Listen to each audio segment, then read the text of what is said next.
and everything will go orderly and as planned.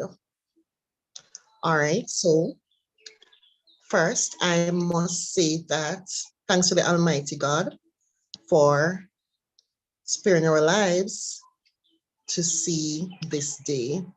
I see someone saying they are not hearing me. My mic is on. I'm not muted, so can someone else confirm if they're hearing me or not? Yes, we're hearing you, Mrs. Porteos, loud and clear. All righty, thank you very much. All right, so I would love to start with this welcoming news that the restrictions have been somewhat adjusted. I won't say lifted fully. However, let us still maintain protocols. Let us still be safe. Let us still um, adhere to the rules of the Untitled Primary School or wherever our businesses are or workplace rules, because of course, this thing will just go away overnight. So because the government would have lifted the curfew and the not mandated to wear mask and other disaster management risk. Let's still be proactive and let's still do what we have to do to keep ourselves and our children safe. All right. So for this person who is not hearing me, you need to turn your audio on, you need to dial in your audio. That way you will be able to hear what's happening. So please check your device. You could probably log out and try logging in again. All right. So without further ado, let us repeat the 23rd Psalm together wherever you are. Let us repeat the 23rd Psalm. So the Lord is my shepherd, I shall not want. He maketh me to lie down in green pastures. He leadeth me beside the still waters. He restoreth my soul. He leadeth me in the path of righteousness for his name's sake. Yea, though I walk through the valley of the shadow of death, I will fear no evil, for thou art with me. Thy rod and thy staff, they comfort me. Thou preparest a table before me in the presence of mine enemies. Thou anointest my head with oil, my cup runneth over. Surely goodness and mercy shall follow me all the days of my life, and I will dwell in the house of the Lord forever. Amen. All right, so at this time, I will go ahead and ask Mrs. Bailey if she can pray for us on our behalf today.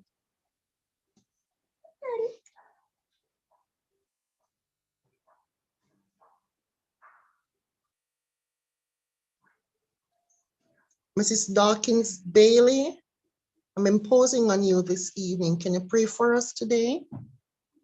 Sure. Good evening, everyone. Please assume an attitude of prayer. O most righteous and eternal Heavenly Father, hallowed be thy name. Father, as we have gathered here once more for our PTA meeting, we invite you in our midst. We ask that you come divinely near us. Let whatever we say, whatever we do, may be done in accordance to your will. Let your will be done in our lives. Be with our parents, be with our teachers. Bless and protect all our students. Be with our principal and those that are set above us. Bless us, Lord. Help and keep us safe. And whatever, Lord, we have failed of asking, we pray, Lord, that you may fail not to grant it unto us. Through your Son, Jesus Christ's name, I pray. Amen. Amen. Thank you very much, Mrs. Dawkins. Once more, an official welcome to each and every one of you parents and guardians, teachers, principal, Mrs. Grant Mitchell, Guidance Counseling Department. Welcome and thank you for joining us in our PTA meeting this evening. It has been a rather let me say, challenging past 2 years. We've been having our meetings online, and I would just love to jump the gun and say, I hope today will be our last online PTA meeting, as I really look forward to meeting my parents, to interacting with my parents, and to go ahead and plan my events, which I would have been wanting to plan for the past 2 years. It's time for us to make some money as a school. And really, I already have things in place. That I would really love to get going. So I am going to officially say this will be our last online parent teachers meeting. All right, so I hope Madam Principal will agree with me when it's her time to actually speak. So at this time, I will have the reading of the last minutes, which will be done by Mrs. Noreen Barrett, who took it the last time around.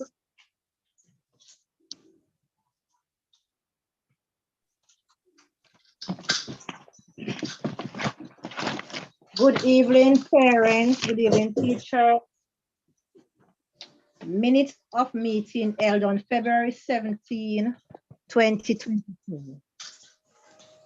Meeting called to order by the PTA President, Mrs. Camille Porteous. Prayer was offered by parent, Mrs. N. Barrett. The President then welcomed all parents and teachers who were present. She then turned over the meeting to the principal, Mrs. Cheryl Greenfield. The principal reported that so far, 50 children are missing from school, and there is a drive to find them. She then outlined the protocol for removing a student from school. If a parent has decided to move his or her child from the school they are attending, the principal in the previous school should be notified and other proceedings will follow. Parents are being disrespectful to Mr. McLeod, the security at the school gate, because they want to come in, and this is not allowed.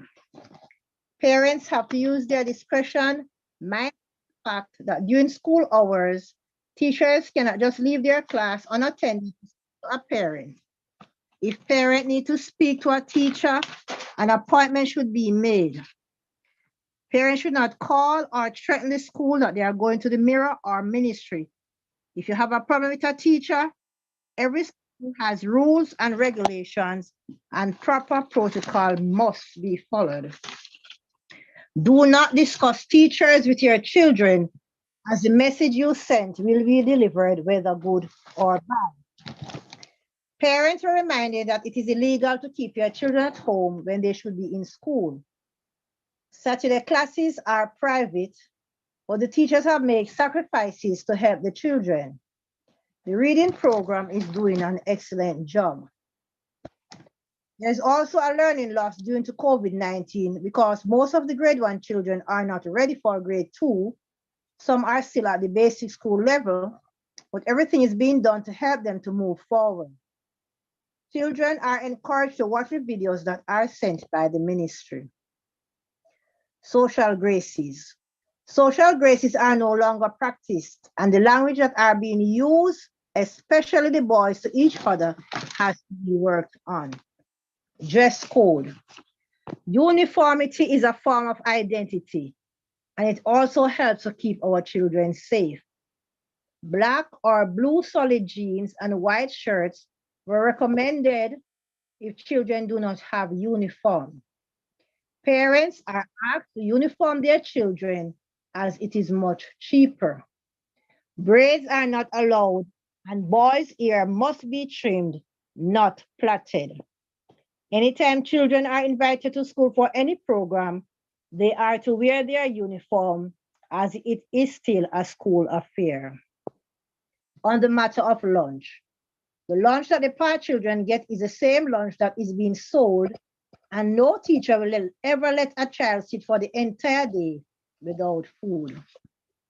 Guidance counselor's concern is that children should be given more than one mask, as sometimes strings get broken, masks may fall on the ground or get dirty.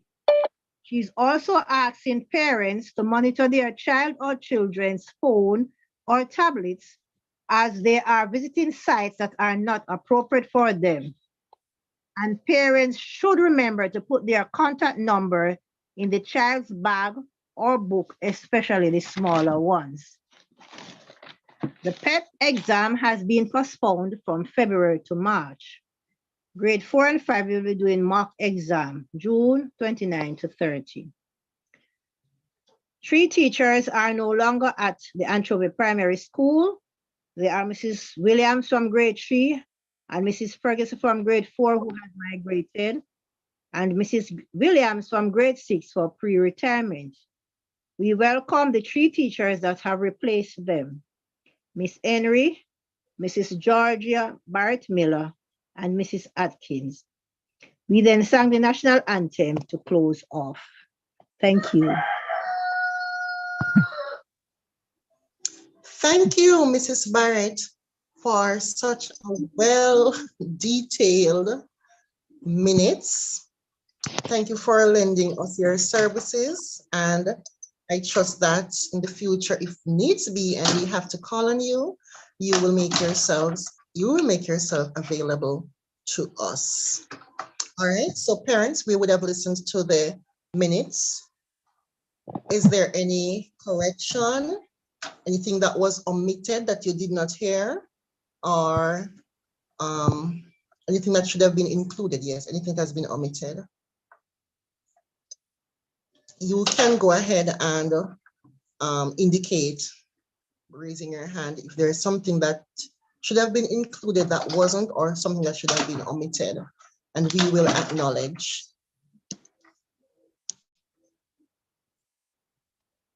All right, so I see someone has already jumped the gun and is confirming the minutes. So thank you, Brendan Bowen. Thank you, Brendan Bowen, for the confirmation of the minutes. Can a motion be moved for someone to second it?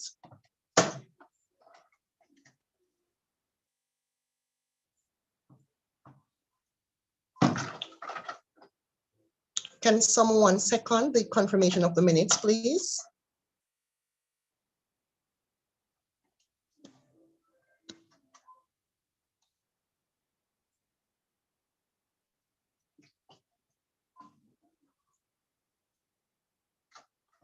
All right, it's confirmed. All right, so I take it that it has been confirmed and seconded. All right, so at this time, I will be inviting, all right, so for the purpose of the minutes, who is the iPhone reader, the iPhone user who is seconding the minutes? Could you just say your name or type your name in the chat so I can record it? Or the secretary can record it. All right, so for the persons who are here, please, okay, Garcia Gordon, thank you very much.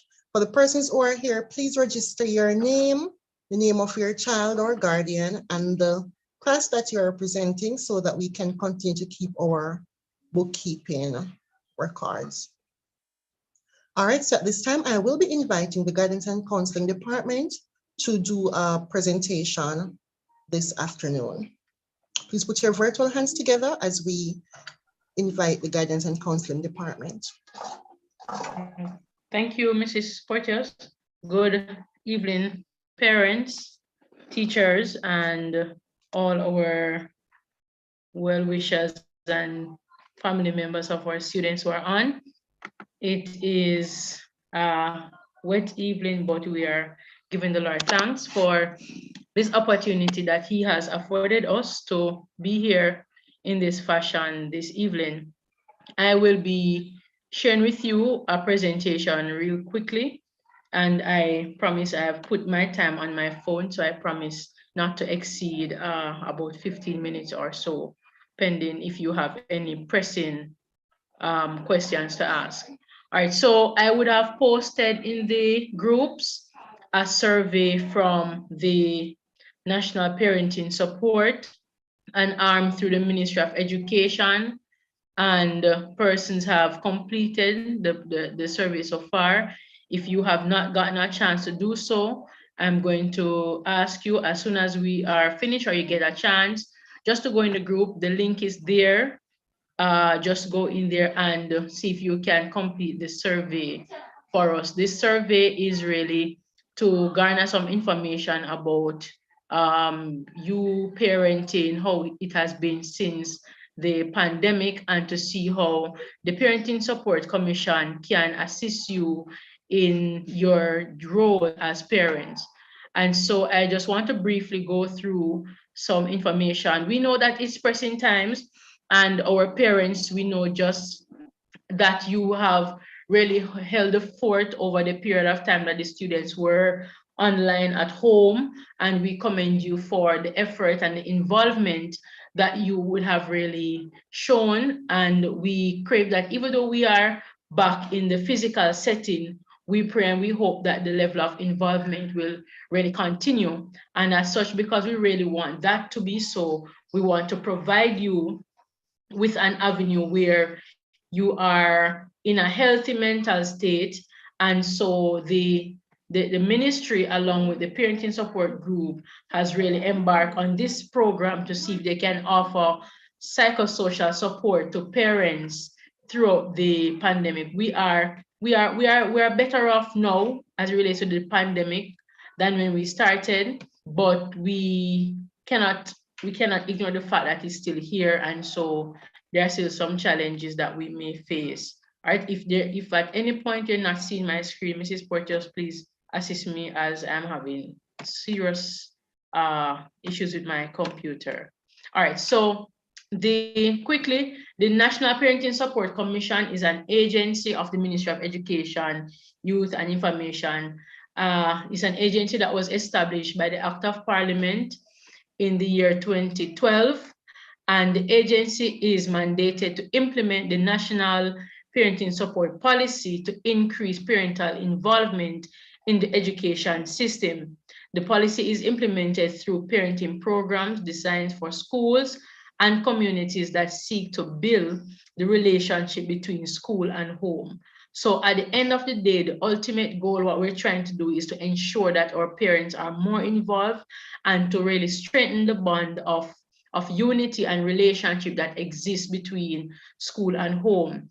The NPSC, short for National Parenting Support Commission, will be the Minister of Education's lead advisor in parenting and parenting support.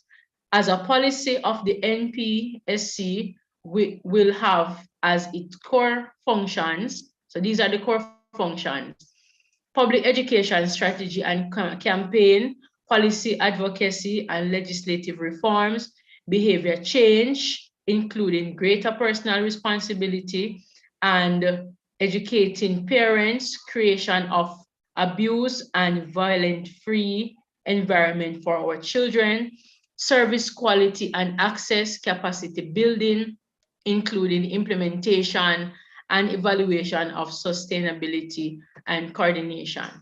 All right, so just to say, for this brief presentation, we want to assist parents in developing the awareness of their psychosocial health and to identify unique strengths to handle challenges and to seek support when it's necessary. We know at times parents, it gets really rough for you, and we know you did not get a manual when you were called to this office of parenting. And so we want to ensure that your mental state is in a good place. As a parent who is in a good mental state, we will in turn get children who are in a good mental state. So when we talk about psychosocial, and this is something that we have been doing for our students for a period of time, but we want to now zero in on our parents. It's all about the emotional, the social, mental, and the spiritual health of that individual, of you as parents. When you look at various issues, things that you would have gone through, things that you experienced, but they were never dealt with, and just life and what you experience on a daily basis. So I have some questions here for you. When we talk about our emotional health, I am going to ask you just to use the chat. I need a little feedback from you now. We're going to go quickly. So the sooner you respond, I promise you will be finished away with this. What are some words to describe your current feeling? So you can just put some words in the chat. At this moment, no, we are at, let me see, we're at 5:37 in the evening and we're at PT. I know some of you are still at work. Some of you are probably heading home from work. Tell me some, all right, I'm seeing relief. Thank you very much. Some words to describe how you're currently feeling. Anybody else want to share? You can use the chat quickly. I'm seeing one parent so far. Oh my God, depressed. Thank you for sharing. Blessed, tired. I can imagine, I can imagine. I'll take one more.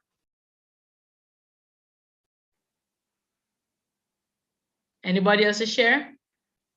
All right, no problem.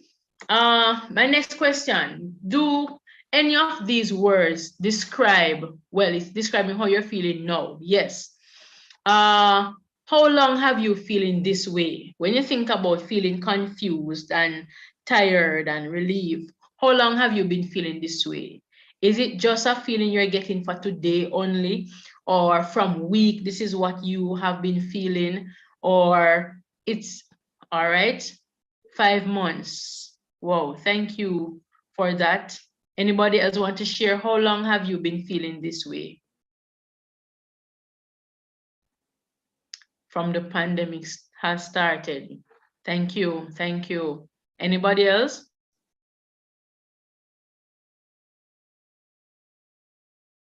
All right, so let me ask the next question. Do you think these relate to past experiences that you have not dealt with? The feeling that you're having now, you're confused, you're tired, you're depressed, and you said it started since the pandemic.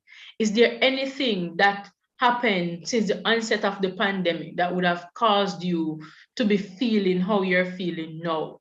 Is there anything that happened maybe before the pandemic and it spilled over that you think maybe the reason why you're experiencing the feeling that you're feeling now? My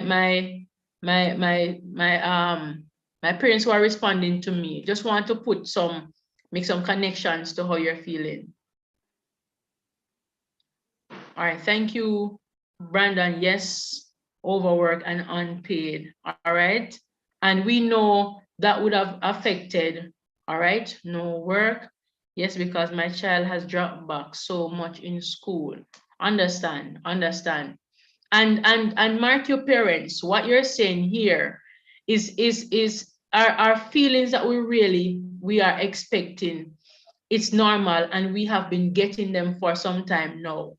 We have been getting them for some time now, right? And we know it's a challenge, and that's why we want to help. Do you think that there is a relationship between the way you think and the way you feel? Yes or no? Do you think there's a relationship or a connection between how you think and how you feel? Yes. All right. Thank you very much. Indeed, you are correct. How we think, our thoughts, how we process them, at the end of the day, it affects how we feel. All right, my next question. How might have past unresolved issues impact you socially? So think about things that you would have gone through, things that you would have experienced. I know some of us, maybe growing up in our teenage years, in our early adulthood life, we would have had some experiences. Some of them, to be honest, we can't even share with our children. Do you think any of those experiences you had then affects how you relate socially now? Yes or no, or maybe so. Do you think it affects how you relate now? All right, Mrs. Barrett says no. All right, thank you, Miss Barrett. Not sure. Yes. All right, yes, yes. And it goes both ways. It goes both ways. It affects it, and how it affects you, it depends on how it was dealt with. All right, so for so persons who said no, it doesn't affect you, it can be a case where whatever happened to you then, it was resolved, right? And so you were able to move on from it, right? But then somebody who is not sure, you may not have gone through that situation the way you ought to. So you're still having some iffy feeling about, where you are now and how it affects you socially, right? But once you have dealt with it, it is more likely that you are going to be in a state now where you're able to not allow it to affect you socially. But if you responded by saying yes, it affects how you operate socially, then we want to reach out to persons like you. Well, the National Parenting Support Commission wants to reach out to you through us to see how we can offer more support to you. Let's look at spiritually. How could your faith be questioned or shaken during this time? Let's look at the pandemic and all of what is happening around us. People we know would have passed away. We would have realized that we're not able to even attend church like we used to. We see so many things happening. Has it affected your faith for persons who are spiritual beings or persons who are spiritual? Has it questioned your faith? Has it shaken or impacted the way you view God and the whole aspect of spirituality? Yes or no?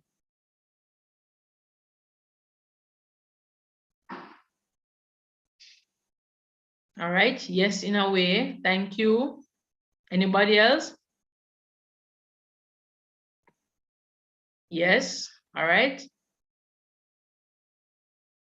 All right. Thank you. Thank you. Thank you. All right. So let's look at that. It has the ability to question or shake your faith, because you may have questioned, why did this person have to die? Why did the pandemic, God, why did you allow the pandemic to come and shut down church the way it did? Why do we have to now be wearing a mask? I can hardly hear myself when I'm shouting in church. Things like that, we may have questions, right? But as some persons are sharing that, your faith is threatened, we know, as the scriptures would have said, all things work together for good. So as we are heading to where the medical practitioners call an endemic stage, I hope that, we'll find back the strength in our faith, and we will be rest assured that together as a country, as a school family, we are going through this pandemic together, and we are going to be overcomers in the end. All right, so let me just move quickly. Impact of past experiences on parenting. So let's look at how past experiences affect parenting. What can you do to cope? Psychosocial first aid. This is what we want to provide for you, and we want to assure you that counseling is a key component of being healthy mental beings, of having a healthy mental state, of having a good psychosocial health, and in turn, that will result in us being effective parents. Some benefits of counseling: it helps us to deal with and resolve our issues. Not only do past unresolved experiences impact you mentally, emotionally, spiritually, and socially, but they can have a long-term effect on you and the way you parent. Sometimes we're feeling so frustrated. Parents, I know, probably if I should say, raise your hand, the persons this happened to. I'm sure all of us, even me sometimes, not being a biological parent, but having to deal with children. Sometimes when the pressure hits us really hard, and the child or the children are there and they're really giving us a warm time, we just snap at them, right? All right, so that's my time. All right, so sometimes it affects us, and that is why we want to ensure that we are in a good psychosocial health state where we now are effective in our roles as parents. So promoting social emotional health, be aware of how you are feeling. So this is what I want you to take away. If you don't remember anything else, be aware of how you're feeling, be in tune with your feelings. So you go home and you're feeling frustrated, probably pull yourself aside, breathe a little bit before going out there to interact with the children. Be honest and open about those feelings. So don't try to hide them, accept them, realize that, yes, this is how I'm feeling now. Because when you do that, it is easier for you now to deal with how you're feeling and get over how you're feeling. Process your feelings so that they do not result in negative behavior. All right. So as I said, come to grip with how you're feeling. You're feeling annoyed today. Admit the fact that you're feeling a bit annoyed. Now you admit the fact that you're feeling annoyed. What do you do to get rid of that feeling before interacting with your children? Identify sources of positive motivation. So if your motivation comes through your music, if it comes through cooking, I was sharing with one of my students earlier in counseling that people expresses their emotions in various ways. You have adults who, when they are in an emotional state, they go and they clean the entire house and they start feeling better.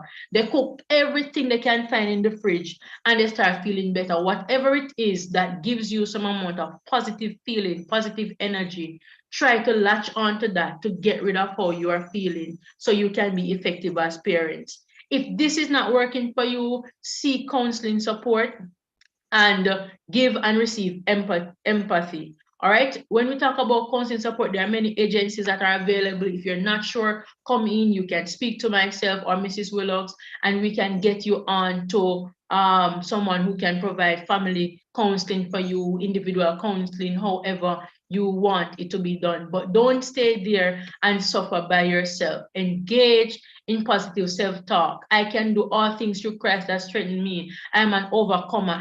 I can do this. I got this. Speak positive things over your life and be goal-directed in your thinking.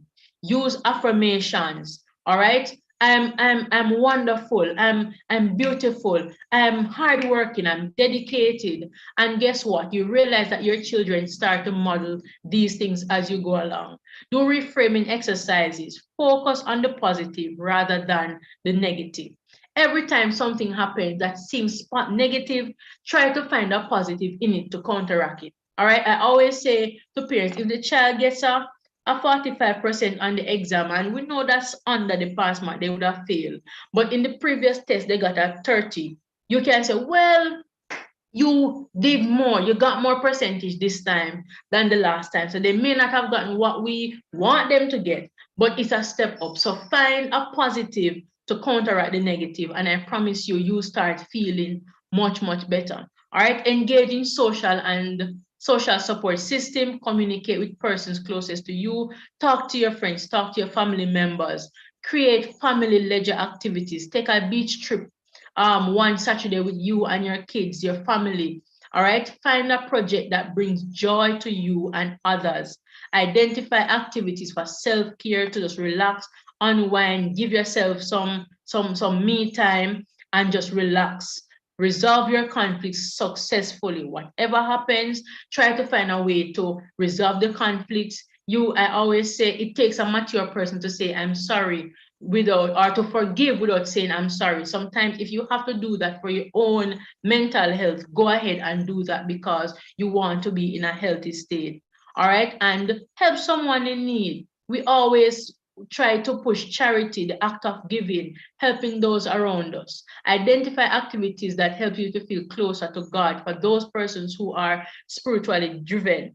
Take time to connect with people of your faith. Talk to a church sister, talk to a church brother, all right, and see how you can make yourselves better. Spend time doing devotions and engage in gratitude expressions. All right, so I hope that this is the end of my presentation. I hope that it really did something for you. And as I said, the National Parenting Support Commission, they will be asking us from time to time to share little presentations like these with you, just to keep you in check with your emotions, see how you're feeling, and help you along the journey of being the parents that you are. We appreciate the job that you're doing in the life of our students, and we are here to continue to support you and to assist you in the best way possible. All right, so my evaluation said, what did you learn today? You can use the chat to just quickly share something that you want to take away from what I would have shared with you today, just to let us know that you got something out of our discussions. Quickly, as I just share some more announcements with you from the guidance department, and then I will take my leave. So while I'm doing this, you can share in the chat with me something that you want to take away from the presentation today. All right, so just some little announcements for guidance. We have launched a social competition. We call it the SSG competition, where the SSG is student social growth.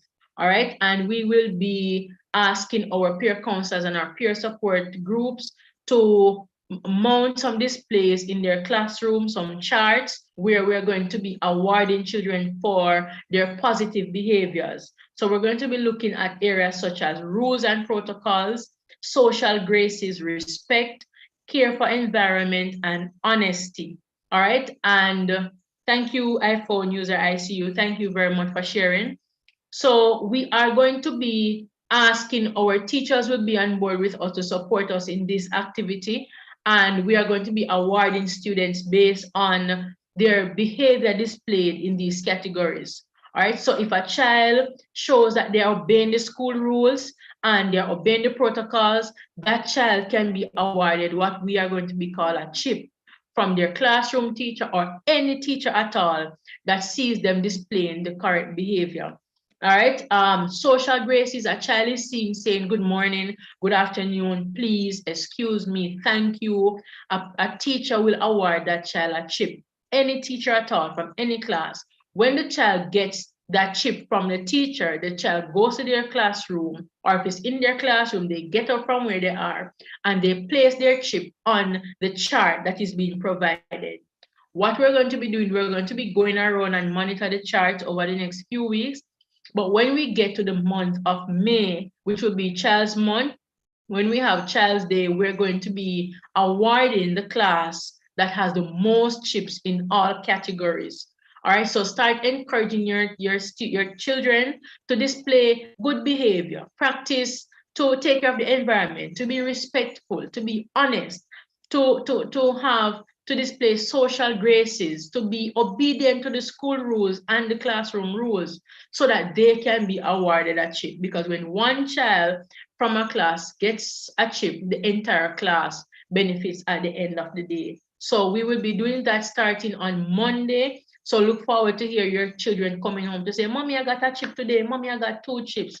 All right, but it is all in an effort to improve their social development. Also, we will be continuing our psychosocial sessions, but because we are fully face-to-face, we will be doing it at a class level.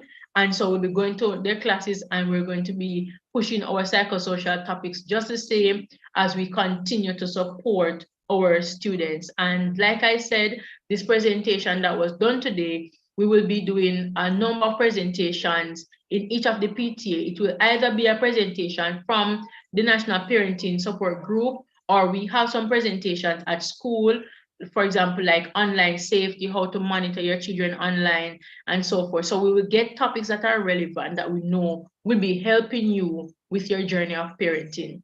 So this is where I end today. Thank you very much, parents, for being attentive. And I wish you all the best as we go through the rest of our PTA. Over to you, Mrs. Portier.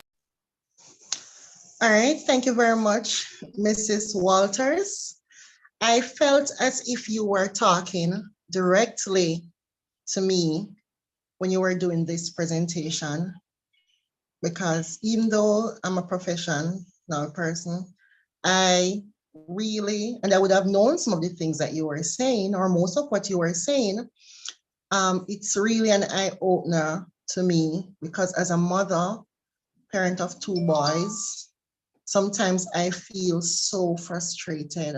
Sometimes I have to breathe. Even today, my mommy was telling me that I have to take it easy. I can't be so rough on them, because sometimes we do get frustrated. So thank you very much for this little psychosocial talk. And I wish we had more of these during our online meetings, but nonetheless, it was a good one today. I have a surprise for 3 of the parents who would have been listening to you and have been responding. So I will be giving credit to the iPhone user, the Brandon Bowen. I don't know if that's the person or the mommy, but I would be giving credit to Brandon Bowen, that person, the iPhone user, and Mrs. Barrett.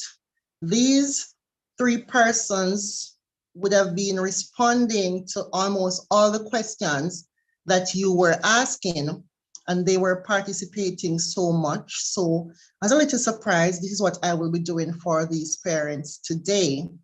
So please do not text your number in the chat. Text it privately to me.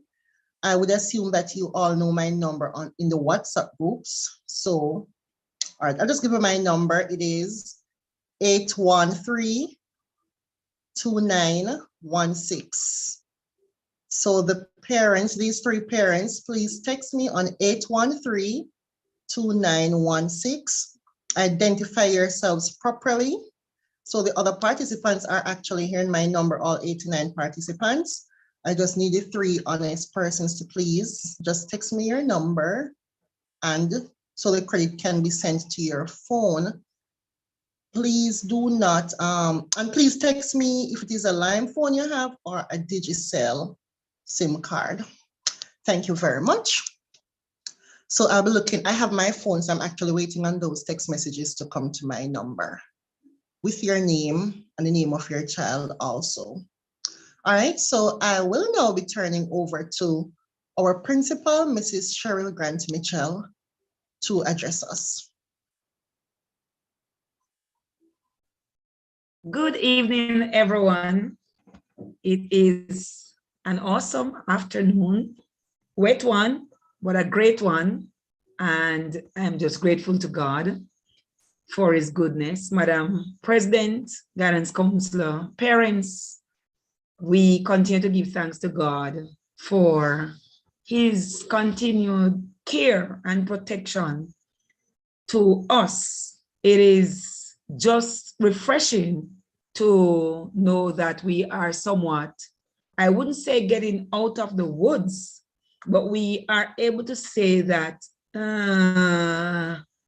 COVID seemed to be moving away very slowly, but it's going. And so we are thankful to God for his responding to our prayers. We're back at school, and it is just awesome to have the children back at school. It is just an experience that we had looked forward to from March 10, 2020, to have all our students back in the space, even though having them back at this time requires much more from all parties. We are indeed grateful just to see them coming in. And as such, we say thanks to you. Thanks to all those who have gotten the students ready. We have majority of our students in their uniforms. We have majority of our students, they are ready for school. And so we are really thankful to you. We know that the effort in getting them prepared as they are is great. Considering the harsh economic times, the effort in putting your children together is indeed great. And as a school, we want to register thanks for the effort you have made in ensuring that your students are ready for school. For those who would have had boys with hair that did not fit into our school's rule or just the whole norm, and you have made an effort to groom the boys, we say thank you. I noticed that most of our grade 6 boys, they are back to being school boys. And I just want to express thanks to you for just responding to the call to ensure that your children are not outside of the norm, but that they do not have much. There are so many things there as distractors. There are so many things to single them out. There are so many things. So we do not want to create that type of situation. So we say thanks to you, parents, for making the effort, sending them out, grooming them, and we are just happy to see them. So we are back, and we have not had any major issues as it regards illnesses. We have the 1 and 2 children who come down with maybe a little sniffing or so. But as soon as we realize that they are not well, we call you. And I also want to say thanks for your responses, the timely responses to our calls. We know that the demands are great. We are placing great demands on you in this time. And we are saying thanks for your responses because you have been doing an awesome job in responding to us. Come right back inside here. Oh, it's you. Sorry about that. All right, we know that the COVID-19 restrictions have somewhat been lifted, but I just hasten to say that it's lifted it's lifted on the outside of the school. We have to continue to maintain protocols. A parent called today to say that the child didn't come to school, but the child is ill and the child has contracted COVID, not at school, but we have to maintain that level of responsibility that is required to have our children safe. Mask wearing is expected at school. The students are supposed to come with at least 2 masks, and they will still be given their breaks to just get a breather. So I ask that you continue. It doesn't matter what is said. We are not changing the protocols. As a matter of fact, the education ministry is not changing the protocols because we have one of the most vulnerable groups. We have children, so we really don't want to expose them. So the education ministry is not changing the protocols. So the school will stick to the protocols until we are entirely out of the woods. They are doing well with the wearing of masks. They are doing well. So as it regards physical distancing, we have issues because, they really want to be there. We are social beings.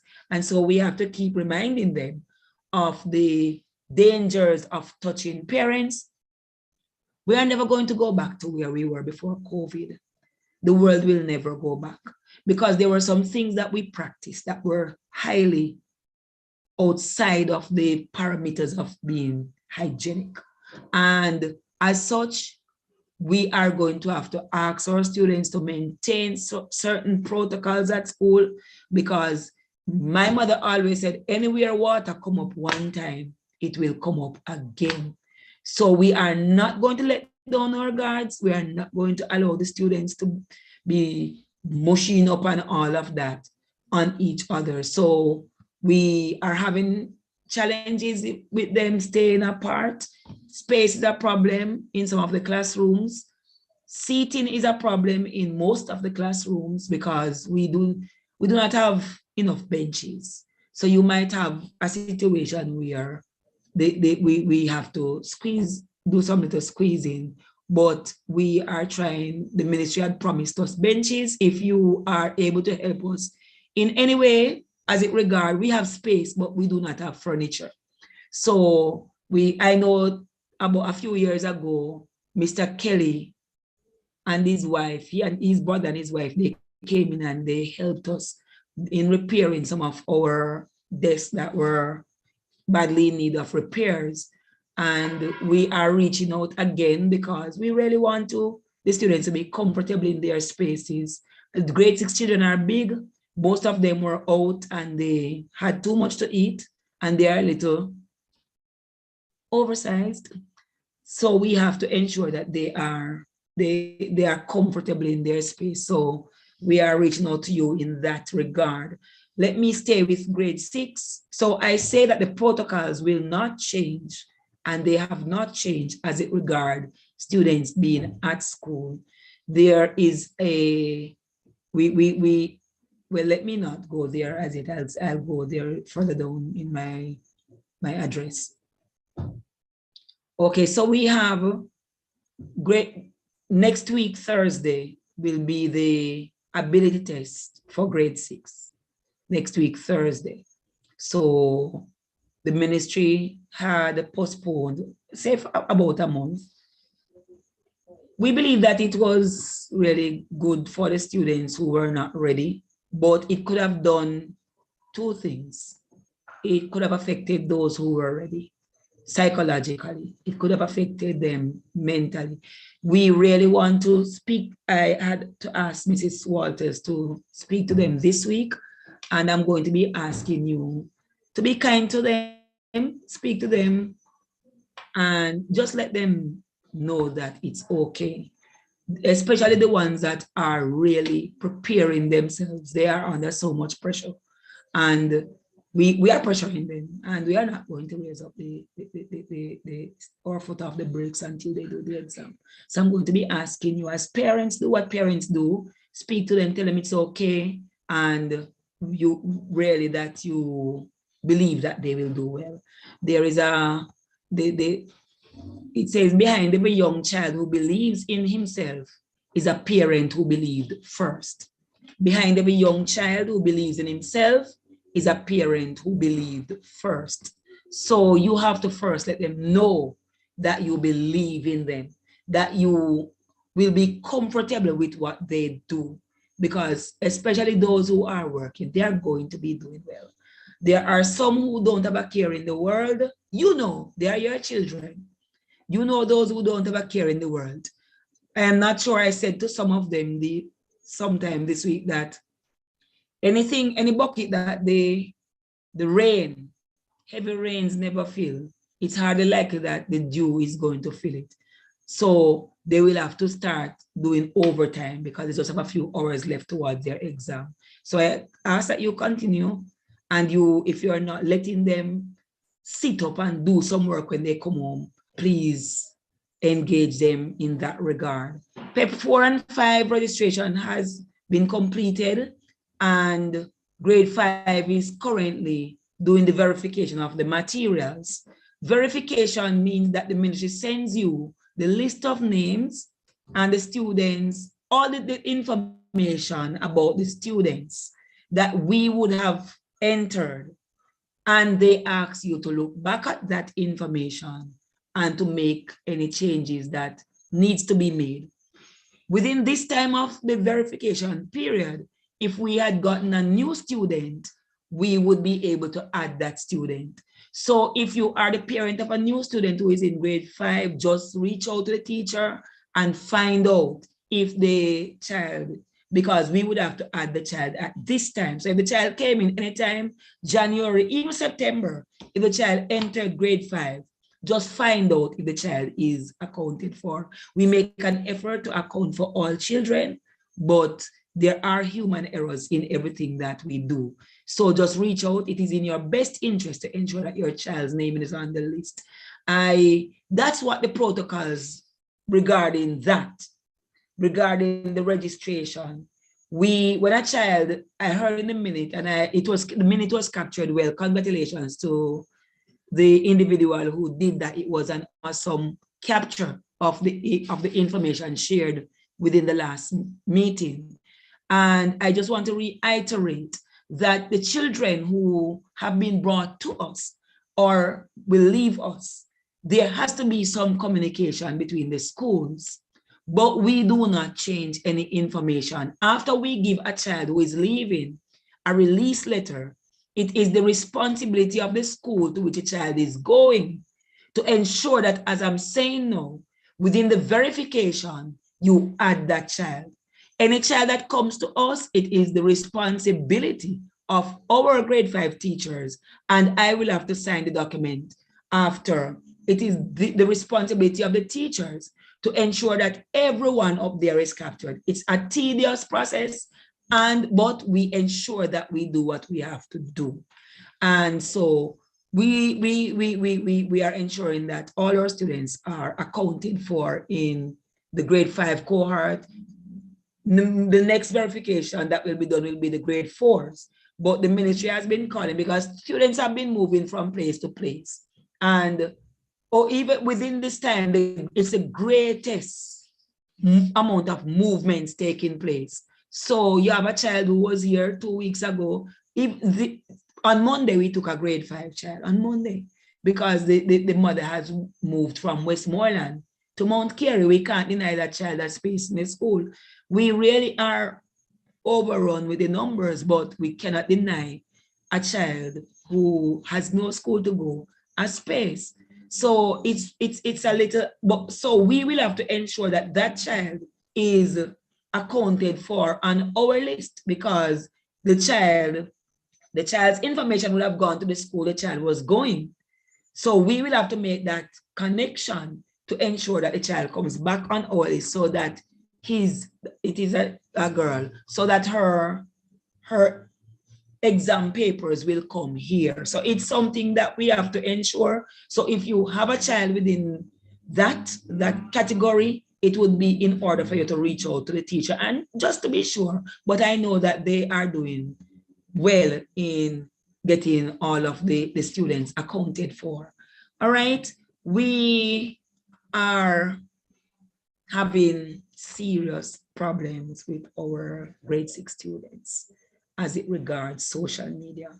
I would have welcomed another presentation from Mrs. Walters on some of the ills that we are facing with the grade 6 students. Parents, the lack of supervision over the pandemic period would have exposed our children to so many different things. And as they return in the space, we are having that problem. You would notice that I forcefully, so I have some students' phones, and I will not give back a child his or her phone, because I would not take the phone before we give a strict warning. And the warning would have been given in the group, and it would have also been given to the students. We find that our grade 6 students, on one child's phone, there were 6 Instagram accounts, one child's, TikTok, and all the other ills. You would not want to see the TikTok videos these children create. You would not want to see the TikTok videos these children create. It is a disgrace. You would not want to see your little girls with all of these makeup and hairstyle and what they are doing out there on TikTok. We have a problem. We don't just get up and take children's phone. It does not make any sense to do that. We understand fully the connection requirements. We understand that. We know the ills out there. I would have communicated with you that the students, well, we have girls who are, we have issues with homosexual tendencies running around in the groups. You would never believe what the children are involved in. Now, there is something that is referred to as your digital footprint. And nothing that we do on social media goes anywhere. Nothing that we do on social media goes anywhere. It stays there to haunt us some years down the road. It stays there to haunt us some years down the road. I would suggest that, especially for the girls and boys. I mean, if I give you the movies that were acted here over the one, because I don't have a phone problem now. I just needed to take a few phones, and then all phones go back into hiding. Because I am not searching a child's bag for a phone. I'm not searching a child's pocket for a phone. But I will go up there in the morning to administer some work to the grade 6. And children are standing on the corridor having full conversations. Children are outside texting children inside. Our father took a phone to us, and the phone was really questionable. All the things in there were really interesting. And we kept the phone. I put the phone in my drawer, and the phone went off at least 100 times. Text, text, text, text, text. When Mrs. Walters was going through the phone now with the parent and the student, all those texts were sent during class time.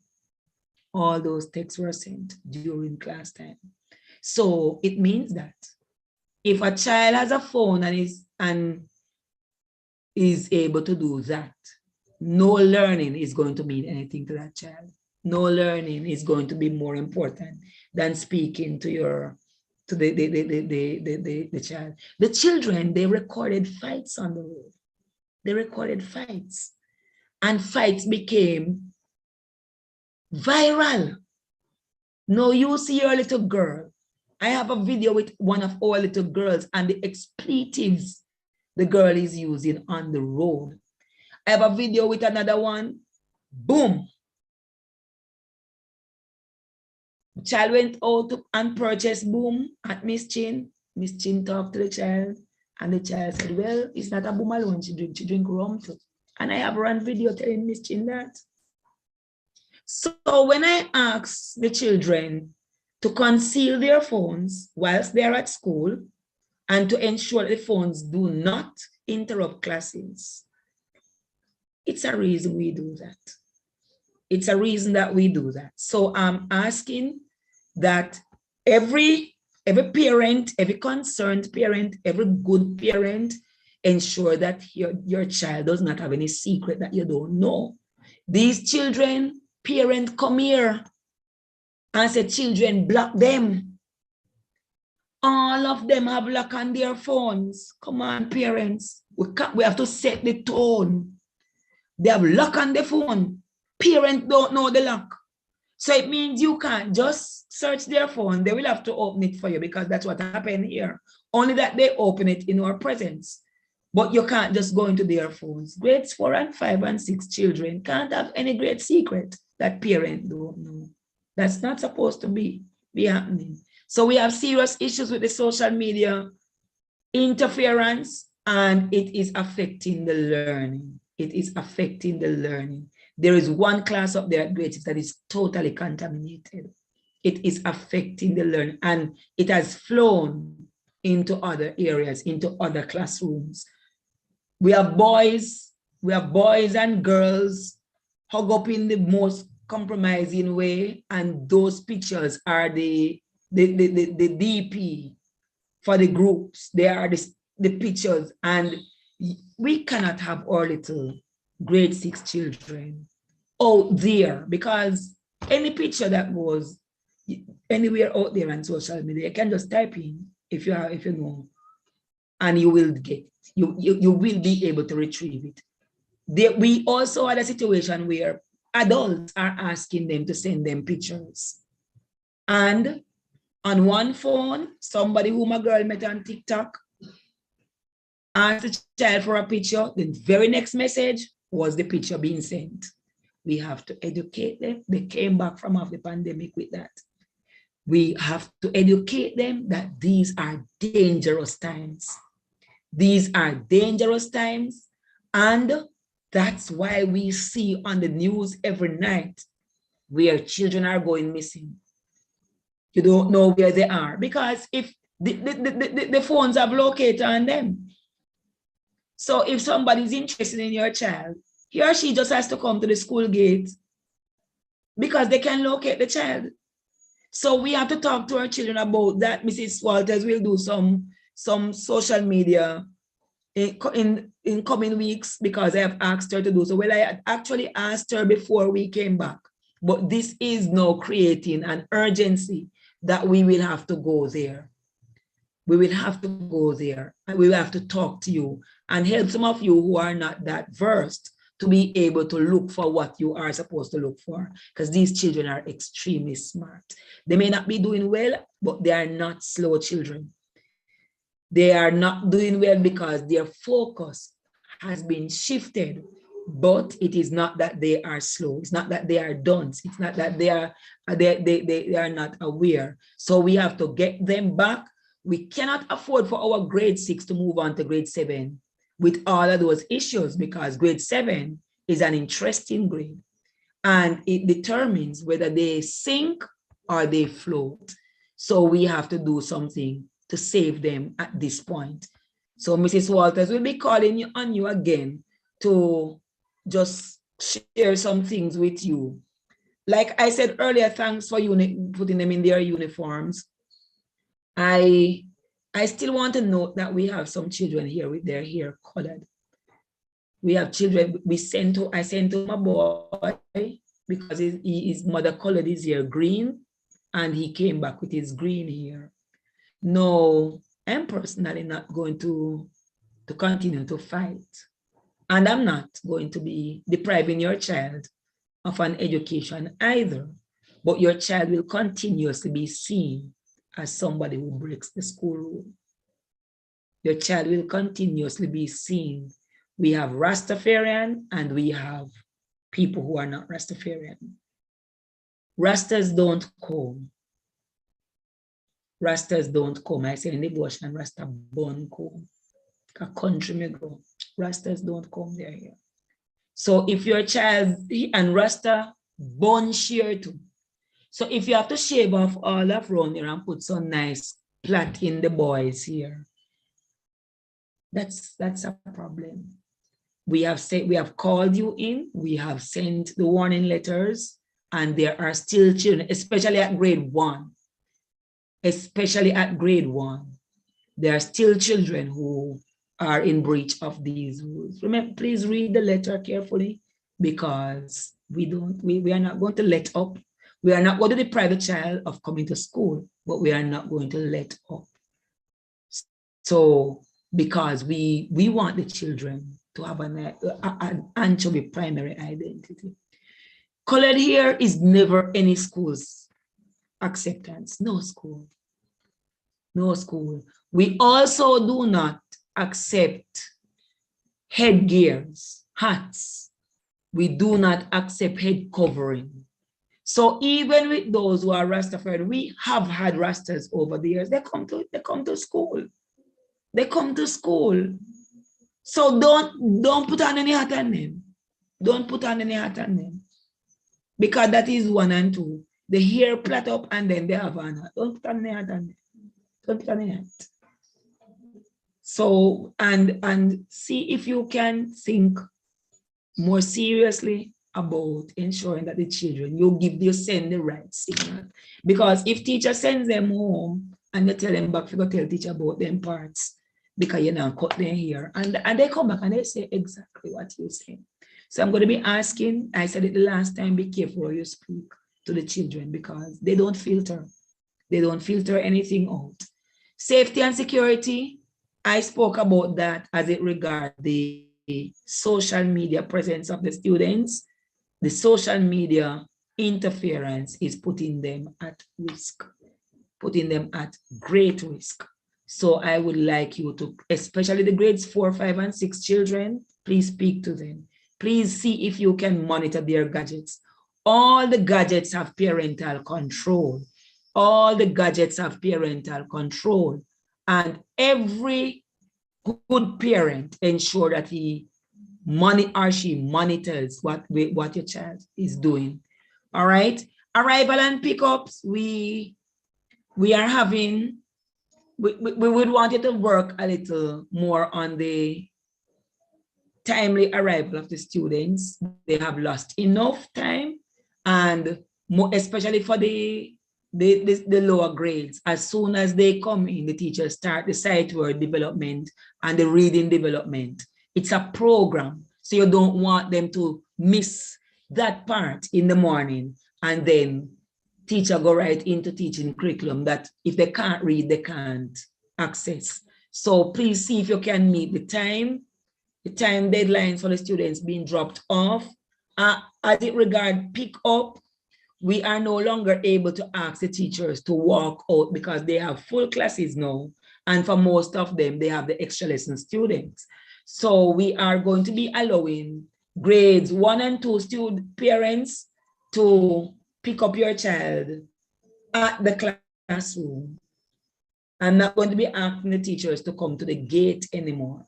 We're going to be asking Mr. McLeod to send you over in groups and you pick up your children at the classroom. I am going to be asking you to be respectful in that. We wear masks. Mask is required at school, so you won't be allowed on the compound without your mask. For those who are doing extra lessons, at that time you can just come in because at that time the gate, at the end of the extra lesson session, the gate will be open. Will be open, so you can just come in and pick up your child. This announcement I'm making now is for those who, at the end of the school day, where most of the students are coming out, grades 1 and 2, parents and drivers. What I find is that I had 3 situations in recent times where the driver don't know the child. That's the dangerous waters we are treading. That's really dangerous. I was standing at the breezeway one evening, and the driver came and was, he wanted a child, but he had no idea who the child was. Now, you have to make some contact with us if you are going to send a total stranger for your child. You have to make some contact. If the child is not going home on his or her own, some arrangements have to be made so that they are not just picked up by anybody. And for some of them, they will go through the gate. So we ask that if you have to call the office, call Mrs. Walters. The teachers might not be able to answer at that time. Call the office, call Mrs. Walters, call me. So just call around before you send that total stranger. Because I was around there. The man was confused. The child was at the class crying. And the child was in here, not at the class. But the person who came for the child did not know whom he or she was looking for. So try not to make the little babies go through that. Try not to let them go through that. And try to pick them up on time. Try to pick them up on time. When they go around the side, the big boys are cruel to them. We do not have the time and as many of us at that time to walk around and ensure that nobody hits them. I saw a little boy came to me a while ago. He was covered in shoe polish. And obviously he was beaten up too. Because we just don't want, honestly, I don't want them to, that's why we have the time, the staggered dismissal, you know, so that grade 1 will go home before the big boys come down. Because we will punish the boys, we will punish them. We'll put them through stress, but it doesn't take off the hit that your child gets. It doesn't take off the hit. Also, if you come in and your child is in a fight or any altercation with another child, remember the other child has parents, and you have to be careful. You are not allowed to speak to anybody else's child. You are not allowed to speak to anybody else's child. So if you come and there's a problem, please come and speak to me. I try my best to be here. It's just odd, very, very, very odd times that I am not here at dismissal, because I try to go around to just see them out through the gate at the breezeway. So if I'm not in that area, it means that I'm tied up in the office. But if you come, I will speak to you. So I'm going to be asking, if you come and there's a problem, just come in and speak to me. Because I was saying to a parent, very nice parent, so she understands what I'm saying. She's also a teacher.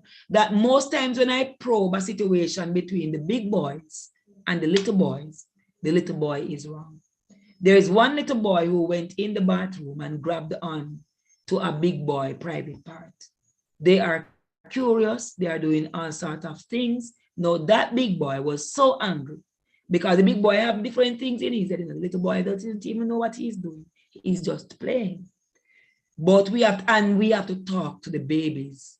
They understand you. Tell them what they can't do when they come to school.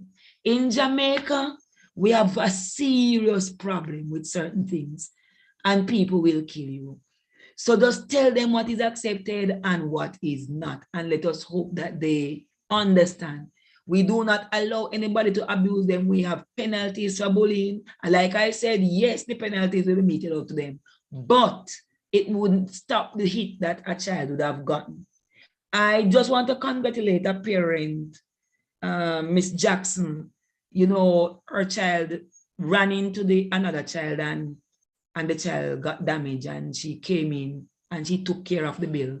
And I want that to be recorded. She came in on her own volition. We just informed her and she came in, she took care of the bill. When she came in, the parent was on her way out. It was an accident, and the parent met her, and she met the parent, and they had a conversation. The parent was so impressed when she came back. So I just want to use this forum to say thanks to her and to express that I believe that we have the greatest parents on the planet. And I'm just, with some persons just need a little more, but you are awesome parents, and I really appreciate that move. So I just want to say thanks. She may not be in the meeting, but I'm sure she knows how much I appreciate what she did. All right. So arrival and okay, meals. Some students might know that the lunch came a little late or whatever, because the influx, we have the kitchen staff is getting back into the large preparation, the bulk preparation, because over the time they have been doing smaller portions. They are fed, but they may not get the lunch at the time. Every day I'm down there, so there needs to be no complaints about that. I am working seriously on that so that all students are fed at the time that we give. The grade 6, they are the ones who I go down there every day and ensure that I stress out the kitchen staff, because the grade 6 come in first and they are the biggest ones. So they get lunch last. But so I am always saying to them, they are hungry, so they have to get their lunch. The staff down there is working hard. They are trying their best, and each day I go, things are better. Mrs. Lindsay is responsible for that area, and each time I ask her, she says it's getting better. So just give us some time and we will get everything perfect down there. So I'm not going to say it's perfect. Remember that path lunches are not served on Fridays. If we do that, it would mean that we can't afford to push the program as far as the money that we would have gotten. We got $120 per day for each small child. I think, yes, and $150 for each big child on path. It means that you know that there is no lunch anywhere in Jamaica for 120, nor is there any for 150. So the fact that we are preparing in bulk, we have students who come who are not on path, who are continuously in need, and you know that we are going to feed them. So we cannot afford to serve the path lunches on a Friday. So we ask that you try to do something for them on a Friday. We dismiss a little earlier, so try to give them lunch or give them lunch money on a Friday, because they won't be getting path lunch, and that's from grade 1 to grade 6. It doesn't mean that if a child come here without lunch, he or she will not be fed, but you would have to make some sort of communication with us also, so that we can know that that need is there. All right, let me see what else is on my list before I give you a chance to. Yes, concerns about, yes, I have dealt with that. The use of expletives and lewdness, the language, lewdness. And the girls, I like proper girls. I like when girls are, I was up there at grade 6 and showing them what I'm expecting, and they laughed. But you want your girls to be proper. You want your girls to be prim and proper and have poise. So they don't behave that way in your presence, but please speak to them about when they come to school. I don't think a girl, it is unbecoming, it is very unbecoming of a girl to be at the top of the stairs and you're hearing everything that boys too, but you know, the boys are naturally loud. And the research says that boys learn in noise. So we have to be toning them down. But because of that knowledge, I am not going to pressure the boys with their above decibel talking, but the girls can't do that. There is a little thing that says you can't do what the guys do and still be ladies. You can't do what the guys do and still be ladies. So speak to your girl. When your girl reaches grade 4, she needs to understand that she's a young lady. She needs to understand that nobody can just touch her like that. She needs to understand that she's to hold her head up. She needs to understand that her shoulder is to be raised above everybody around her. So please speak to them. They don't have to be brilliant to be proper. Help them to be proper children. And a proper child does not use expletives. A proper child does not go on the road and kick up and fight. As long as they are so cultured, you won't get those complaints coming over. Miss Chin is complaining about the consumption of Boom, Red Bull, and whatever. She tells them not to buy. But just like the adults go into the Chinese shop and cuss out the Chinese, the children go in there and do the same thing because the society have ills. Please speak to our girls. I had to take home a girl yesterday because two of them were in the bathroom for most of the day. They went to Mr. McLeod and tried to get themselves outside the gate, tried to go out, but Mr. McLeod is not letting them out. So they came back and they were residing in the bathroom. And among the things they were doing down there is grabbing the boys and holding on to the boys' private parts. Parents, we don't want our girls to be operating like that. We don't want our girls to be operating like that. Mrs. Walters and I made an attempt to take home a girl. She took us to a different community. But I am patient. I am patient because some of these children, they will need to be taken from the homes that they are living. So we went to the first community, and when she went to her house, she did not know the house, so she could not go in the yard. And then we said, okay, you did not fool us. We knew this was not your community because of how you were behaving. So we ended up going to her community. Now, the next thing we knew, I'm not going to say the last part of that, but I'm going to be asking you, give an extra eye on the girls. We have had children whom, as they leave here, they are pregnant. We have children like that. We cannot allow them to be holding up boys' pants front. I heard that a boy give a girl about $10 and the teacher couldn't say anything because the girl saying go rape the boy.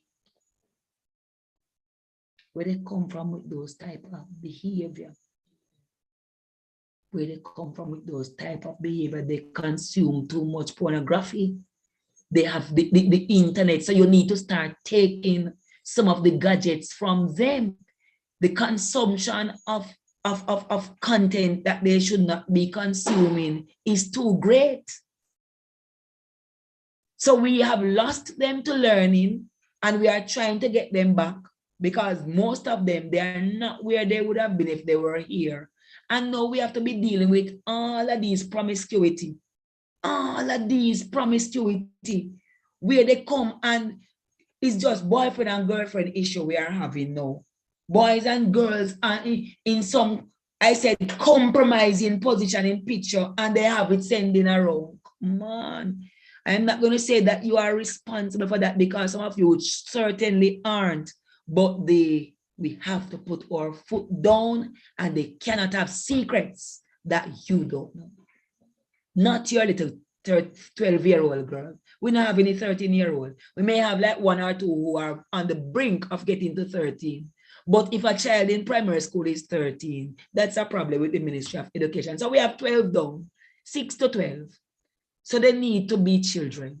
And they need, send them to church, man. Then and if whatever, and not everybody goes to church, but involve them in groups that will help them to develop their self-esteem and tell them that not every little dirty man on the road that calls to them, because some of the boys are telling you, and these children are vocal.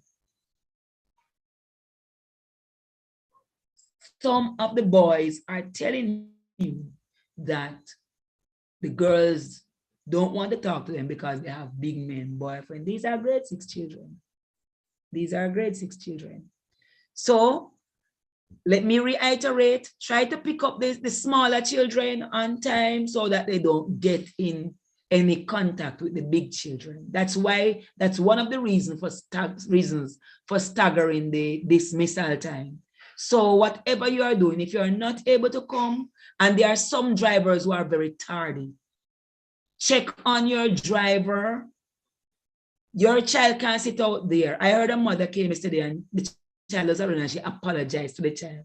And I really appreciated it.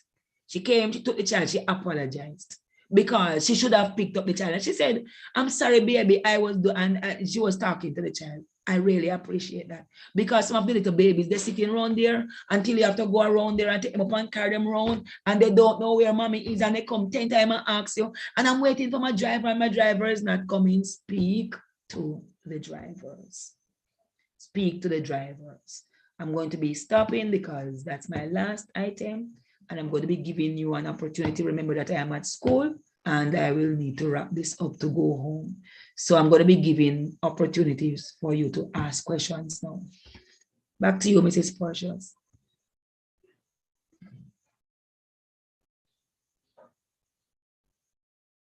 Thank you, Mrs. Mitchell. Yeah. Sorry, I have my camera off now because I have the baby with me. So I must apologize for that. All right, so thanks, Mrs. Mitchell. That's really a mouthful, and I hope the parents were really listening. And I was just sitting there with awe at some of the things that you were saying, because I know you're telling the truth, because I am seeing so many teenage pregnancies at work. It's not even funny. 12 years old, 13 years old, 14 years old. So I know you're not lying when you say these things. And parents, we need to be more vigilant. We need to search our children. We need to be able to access their phone. I have a boy, and my teenage son, he doesn't lock his phone from me. I can take up his phone, I can take up his laptop, I can take up his tablet at any time, day or night, and I can look in it. I'm not swearing for him because I can't swear for children, but at least I can tell you this. He does not put on lock on his devices that I can't go in it and I can't look. So we have to be vigilant. We are still the parents. They are our children. And whilst they're under our roof, they must obey our rules. And these are the men and women of tomorrow's society. So we have to pay attention. Oh yes, nurse, what you say is very true. These children are being molested by people they know, their brothers, their cousins, their uncles, their fathers and stepfathers. When Fayeval Williams gave the go-ahead for school to be reopened, I don't know if anyone was more happier than I am. Oh my God. And here she's saying that they have 4 years old, because this person is also a nurse. And she's here to she have 4 years old children being molested now at her institution. Parents, we have to be vigilant. Search our children. Search our children. Ask them questions. You leave them at grandma's house and your brother is there. Their cousins and uncles are there. Question them. Nothing is wrong. You can do it gently. Teach them about good touch and bad touch. When it's okay, who can touch you, who cannot touch you. I remember when my son was growing up, I told him, I said, not because you're a boy, anyone offer you anything, tell them that your parents will give it to you. And if they can't give it, you will satisfy what you have. Do not beg anyone anything. Do not accept rides from anyone. And to that, I remember one day my mother called me and she said, why Deshaun not eating from me? Because he said his mother said he mustn't eat from anyone. Mommy said I must eat from anyone. I have to explain to him from an early age, anyone doesn't mean your grandmother. I have to set boundaries. So we have to pay attention to our children, parents, because they are not children anymore, you know. I was coming from work yesterday and I had 2 Harrison girls, high school girls walking right behind me. And you don't want to hear the languages. And when I turned my head and looked at them, I had that disgust on my face. And one hissed her teeth and said, she lucky. When I was a child, I used to see a policeman or a nurse or a teacher on the road. You see respect. certain things you will never, ever, ever do. Even an adult, some things you would never, ever, ever do as a child when you see an adult. But these children, they don't care about anything, and you're in your uniform. And I'm looking at you, should say that I'm saying something that I should not say. You're going to say, she lucky. So, I mean, parents, please, please, please, let us be more proactive and deal with our children. Children are children. They're not 18 years old, they are children and they're under our roof. We need to teach our children how to respect each other. We need to teach our children social graces.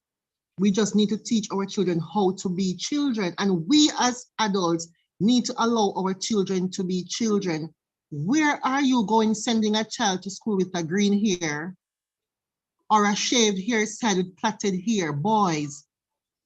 I see boys with pierced ears going to school. Where do we get off doing that? And there are children under 10, 11 years old.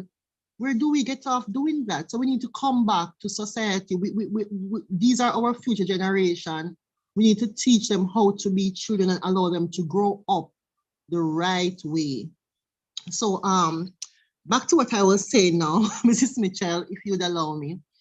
For our next PTA meeting, I would really love to have a face-to-face PTA meeting. Madam Principal?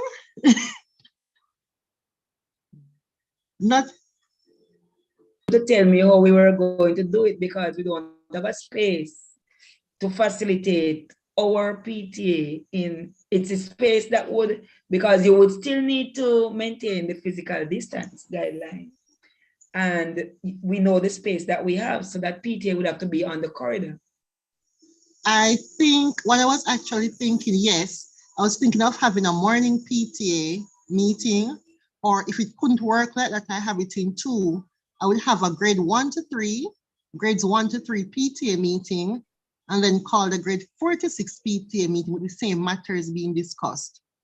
So we could think of it both ways, where we could have it on the corridor, like we did pre-COVID when we had PTA meeting on the corridor, probably once or twice at the start of the school year. I don't know if you remembered back then, probably 2018. And we could not have, 19. okay, yeah. What happened, Mrs. Portius? We could not, it would have to be on a day when the children are not here.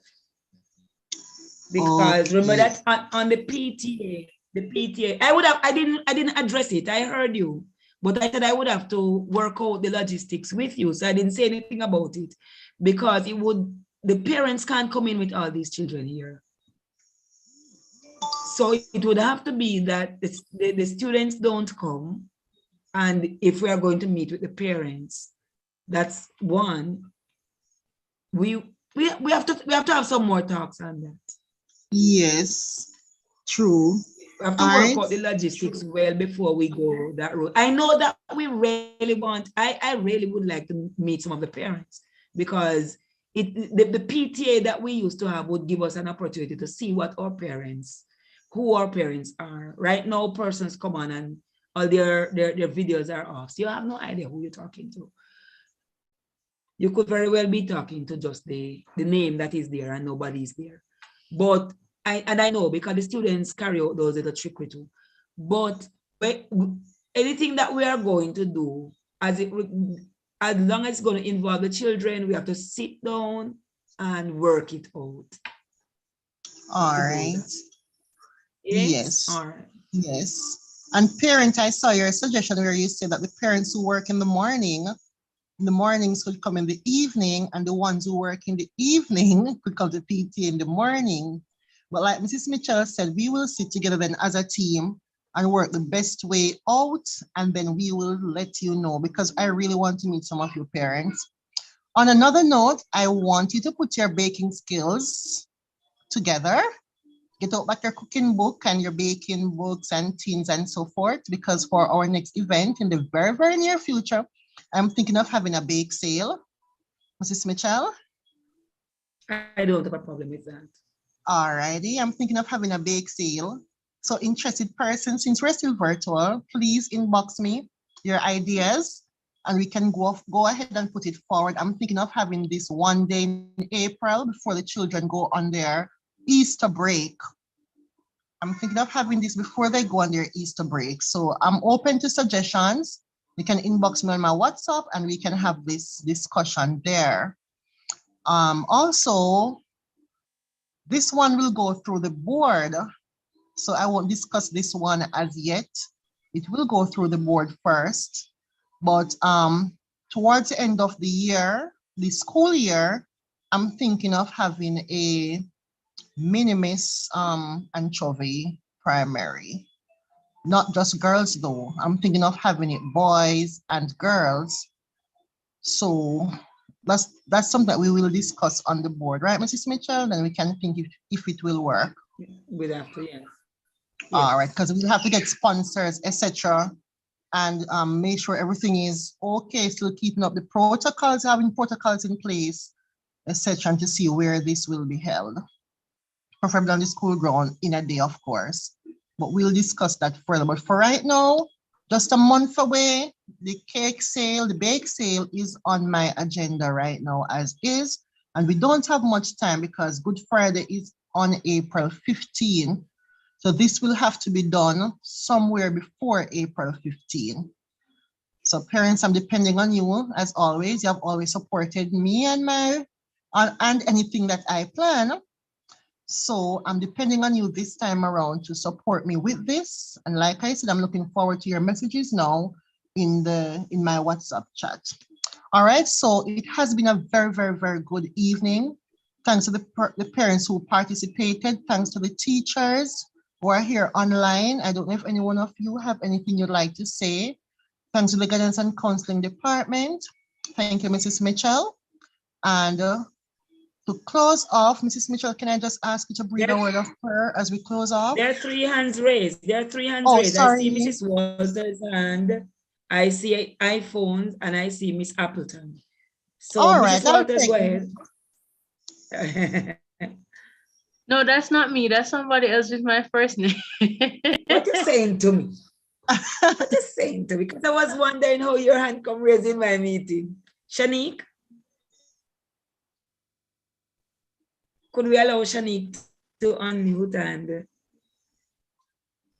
Coming up, Shani. All right. Good afternoon, everyone. Good afternoon, Madam Principal. Good afternoon. My son is in grade 1 and he keeps complaining about the bigger boys asking him for money, asking him if he has cell phone, put him in his head and ask him if it's just his fare alone he have, and that is happening in the bathroom. So I don't know what, he is in grade 1. I don't know what can be done about that. I have had other complaints. So I have been dealing with that issue of extortion. There is the big boys. The complaints have come about, and we are working on that. We will work on the in-school time, but we are asking that the pickup be done for the grade 1s promptly at the time of dismissal. I am aware of the issue, Ms. Shanique, so I will deal with it. And we have actually started dealing with it. Okay, madam? All right, so we have the person with iPhone. So I'm aware of that, parents, and I have started working on that because a little thief usually becomes a big thief. A little thief usually becomes a big thief. So please, parents, speak to your children. There are some big boys. It has been reported by more than one person. A teacher came to me with $100 that 2 boys extort from grade 3 children yesterday. And the boys were just casual about, they just asked the boy for $50. So we have been working on those issues here at school, but that is a societal issue. That's a societal issue. And we will be punishing these children severely. And we might have to ask you to find other education solutions for them, because they can't come to school to extort children. They can't do that. So we will be calling on you. If you have boys, speak to them. The big boys, grades 4 to 6, they are doing some really interesting things. I didn't mention it because it's something that I am working on. Person with iPhone.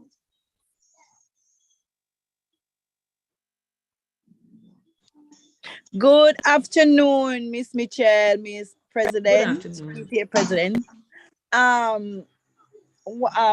you were saying about the children with the devices and what is on the devices, I think when I was growing up, I mean, you as a parent could talk to me and scold me about something that I did wrong, and I have to take it because I couldn't go home and say to my parents because I would get a beating because I did something wrong.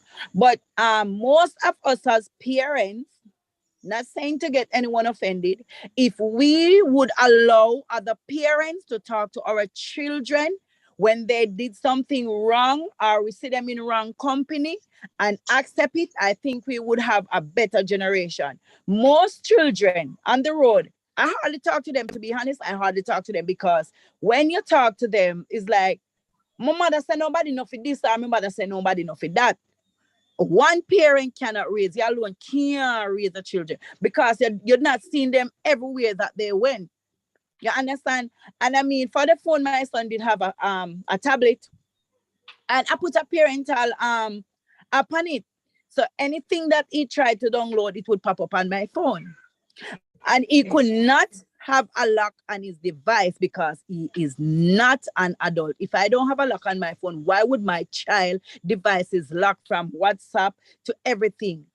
And I guess you don't tell the child, when you come in and go and search the phone, you just take it and you search the phone, because as parents, we have the privilege to do it.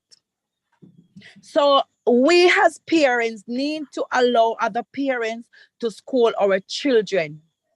And as I mentioned about the words from their mouth, I mean, like, you know, I was coming from school because I have two boys, one come to Anchovy and the other went to another school, and I went to pick him up at school, and you wouldn't want to hear the conversation that the little girls did having. And, you know, one said to one, you know, say big people, and all she did was hiss her teeth. So I just pick up speed. Honestly, I don't really talk, but I don't like foolishness when I see children do foolishness. If you see my son on the road and he's doing something or saying something, and you can't scold him, me not see me as a parent, to be honest. I am not a parent. I am as much as a child as the child is. So if we as parents just allow other parents to talk to our children, especially our girls. And Miss Michelle, lovely meeting. I love it how you emphasize on the children as we as parents to pay attention. Lovely meeting.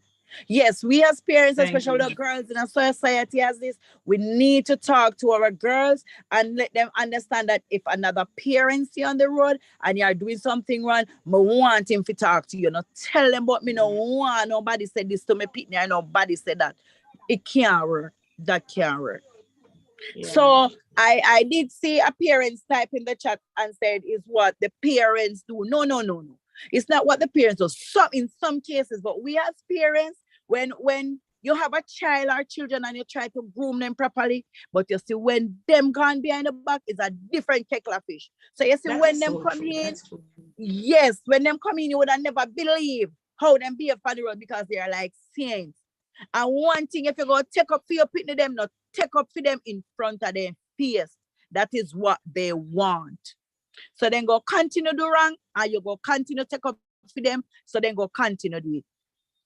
That's what I have to say. That's my intake on the meeting. Thank you so much. That's a mouthful. You're welcome. That's quite a mouthful.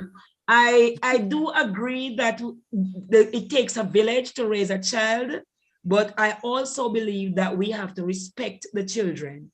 So just like we would be tender to our child, I don't have a problem with somebody saying something to a child, but you have to be just as tender to somebody else's child as you would have to your own child. I will tell you not to talk to somebody's child if I see where you are being brutal. So I agree with the village situation, but I want to know that you see the child as your own. Yes, miss. That's how I feel about it. Yes, Because miss. all of them, at the end of the day, all of them belong to us at school, and we have Yes, to protect right, each. Mhm. All right, Yes. Miss Yes, Miss miss. Appleton, go ahead. Please unmute Miss Appleton. Yes, good evening, everyone. Good evening. I want to do the extra lesson. I didn't How get much is that. the extra lesson? How much is the extra lesson money? Okay, well, because we were on 2 days, we have not changed anything about it. The teachers were asking for $300 for the hour, $300 for each evening, because we were on a rotation period where the child would come in one day and not the other day. So it would be $300 an hour. We have not So changed that. So yes. If 500 send it. What happened is that I think at grade 1, they were charging $500 for the 2 days. They weren't going as Yes. I had suggested that they were charging $500 for the 2 days. But I stopped them because they would, if the $500 were collected, they would consider it for the week. So it's best to collect $300, and if you can't afford it for the child to stay the next day, you and teacher not in any problem. You understand? So Okay, miss. we may not change that because the year is almost finished. But come September, we hope that COVID will be long gone. So we will be able to give a weekly lessons, because it has to be standardized where everybody is not doing something else. So usually we discuss it, but I saw it prudent to ask for the hourly fee, so that, and I know that the times are hard. So you might be able to let a child, and most of them are doing reading. So you might be able to let a child stay Monday, and then you know have the money Tuesday.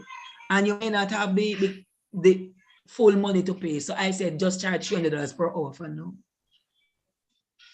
All right? Thank you. Yes, miss. madam. Thank you very much. Okay. You're most welcome. Miss Nadine, Miss Drummond.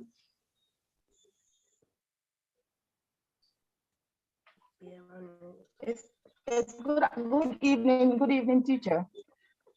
Good evening. You hear me? All Yes, right. I'm hearing you. My concern is this. My son is in grade 5. He's Michael Trout. And Yes. yesterday evening, he came home and he said, Mom, I have to come out to school. And I said, why? He said, a girl in his class, I won't call the girl name, in his class asked him for $100 and he said he didn't have it. And the girl kicked him. I came for him this evening again. He was in extra lesson. And when I saw him on the stairs, I waved and I did not see he waved. So I said, why he didn't wave? So he come down and his face was like with tears. And I said to him, so what happened to you? And he said, Mommy, come on, come on. I said, what is it? And he said, come on, Mommy. So when we go up there and said, the same girl this evening spray alcohol in her eye. So he take me to in teacher, Miss Tinet. And she was in a meeting, but she come out and she talked to me. And the saddest part is that when he was online, and this that happened yesterday and today, it is a girl. When he was online doing online class, they forged his name and write up stuff that he did not do. And this little boy, honestly, he has learned from his mistake. There was an incident out there with him and another little boy, and the little boy get hurt. So he has learned, you understand, and he's a student leader, so he knows what he is supposed to do and what he's not supposed to do. And if girl is going to do this 2 days in a row and then keep crying, come on. Another girl use another girl use an pencil again and stab him in back. Honestly, me not tell no lie. Me can't, me no know. Honestly. Come on, man. Come on. Mommy, give me a chance to deal with it. Give me a chance to. Let me find. I know, Michael. I do. If you ask him for $100 and you don't have it, you don't have to keep it. Is this a extortion thing? The children come back here with an attitude. They watch too much movie with an attitude that they have to extort what you have. Concerns. Yeah, I'm going to deal with it. I'm going to. Yeah, I understand. I understand the pain, mommy. And it's a pity that you did not say it to me because when you come out here, because I would have dealt with it already. Because let me tell you, these children do things until you get to them. They will do things until you get to them. Whenever they know that you're onto them, whenever they know that you are onto them, they will stop. They will stop. When we attacked the phones the other day, it's a good thing that we had taken the first 2 phones because we would have no evidence. Because one boy just texts, clean up your phone. Miss Mitchell is on to us. Clean up your phone. Yes. Everybody's phone come back clean. So we could not, if we did not take the first 2 phones, all of those garbage, it would be as though we are lying. I'm going to be dealing with that child. I'm going to be asking Mrs. Wright about that situation tomorrow. So I will deal with that, Miss Drummond. All right. Last comment, Rush.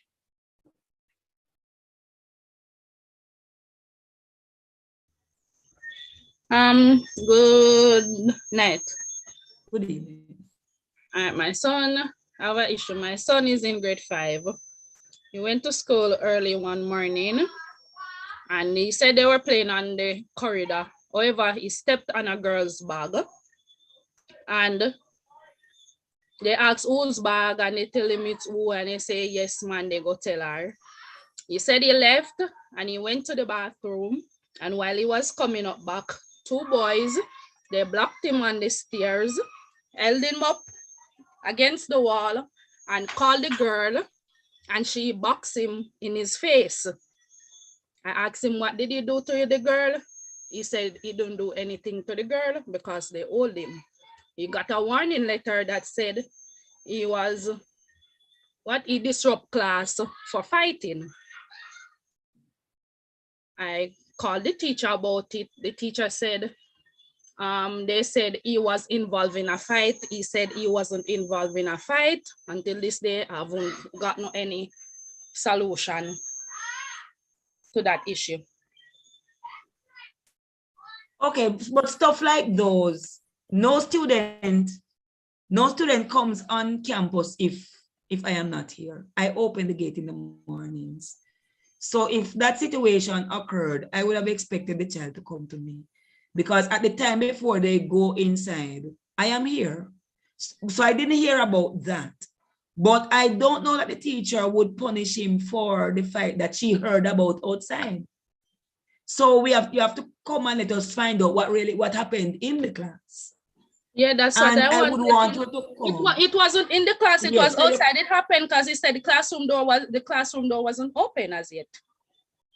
Yeah, but then I'm wondering why the teacher would give him a warning letter for a fight that she knows nothing about. Yeah, that's because he said it was the class monitor that she said she wasn't there, but because it's her friend, so they told him what happened. When the teacher came, she said, Miss, there was a fight. He said the teacher said she don't need no explanation. Once she hear fight, yeah, and I'm saying, but it happened before school starts, so how can it be that you're disruptive class and you're fighting? So I wanted to know she would not the disrupt class. She could not give him a disrupt class. So we have to find out what's happening in the class. Yeah, that's what I wanted. Because you cannot disrupt. No, yes. So maybe you hear a part of the story. So come in and let us talk about it. Okay. Come in and let us talk about it because I don't know that I have anybody here mad enough to say the child, when you disrupt class, you have to be in the class. Yes, that's what And I was we saying. listen, no. Yes, so that's what I'm saying. Something is missing from the story. Yes. So when you come, wanted we to will come just in. work it out. I wanted to come in and I asked her when could we come in, and she's saying that Miss Mitchell said matter should be resolved over the phone as best as possible due to COVID and such. So I asked her. Okay, so I am inviting you now. I am inviting you now. All right, I am inviting you now, so we will talk to the children and find out what happened. Okay, because thank you. those warning letters, they have different offenses. Yes, and it's just that we send a warning letter because we don't want to ask you to come every time. So the warning letter would show you what the child is in breach of, and you would talk to the child. And I said, well, you consider it a warning. So come in and let me find out what the children did. All right? Mrs. Williams? You're welcome there, Mrs. Williams. That's the last comment. Mrs. Williams will be the last to speak to you. Okay, madam, take us out.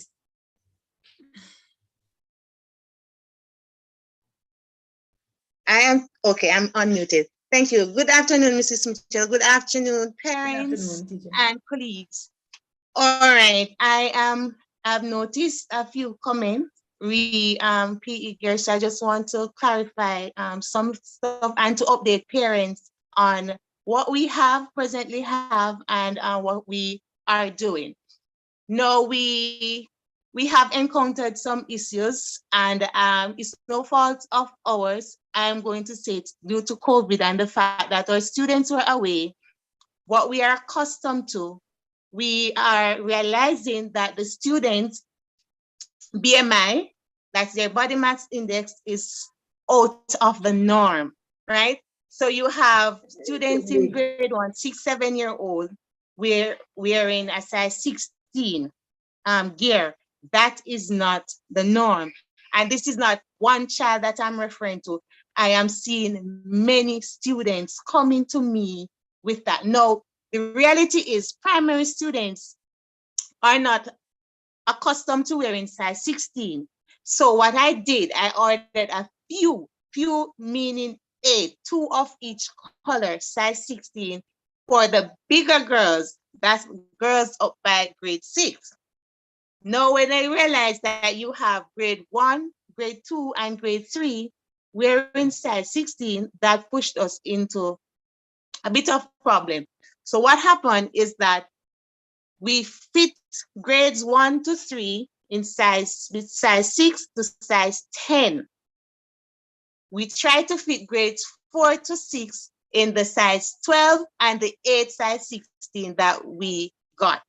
And that's for both genders. 8 males, 8 females. So it will be both genders. All right. Presently, we do not have any size 16 remaining. We do not have any male size 12 remaining. We only have size 8 and 10 for males, 2 size 6 canary for the boys, no size 6 for girls, and the majority is size 10. So we have size 8, 10, and a few 12 for the girls. If your child is wearing bigger than 12 girls, then I am sorry, but at this time we cannot facilitate those orders. So what we have to do, we are trying to ascertain the amount of students who are still outstanding, as if they had paid already and they are still searching for their receipt to come in and collect. Then we will have to place new order. The company, as I said before, does not normally make size 16 for primary students. So if we are going to order the size 16, then we know that the cost will be more. So we will have to put the cost onto you, the parents. So before you place the order, we will communicate the cost, make a decision, and then move forward. As is now, the cost for the jerseys are $3,200 for a full suit. We can facilitate a few singles, that is top only for the students with bigger bottom. Can I say that, Mrs. Mitchell? They're stout and the hips are wider, right? So those students with wide hips and you're not comfortable with them wearing the shorts, they can wear the top and of course the tunic and a decent shorts under the tunic, and we will work with that. Top alone is $2,000. We do not have bottom to sell bottom alone. So as is, the top alone would be $2,000.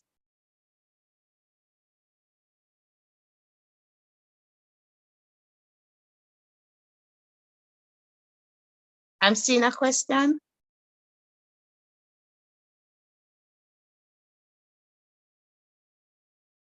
Thank you, Ms. Barrett. Yes. Most of the bottom, it will go up, you know. It will go up. Wash it a few times and you will get the room in it because it is new and it was folded. Then it's going to be a bit close. But once you wash it and iron it, you will get the room in it to fit the child. Also, the waist is very, very tight because it was built to actually curve the shape. So it's for those of us with what I call handles. When you put it on, the waist is supposed to keep the shape in. So it's gonna be a bit tight to go up, but as soon as it passes the hip, then it will fit the waist. So just try have the child dancing it a bit, and then once it reaches the waist, it will fit. I think that's it from me.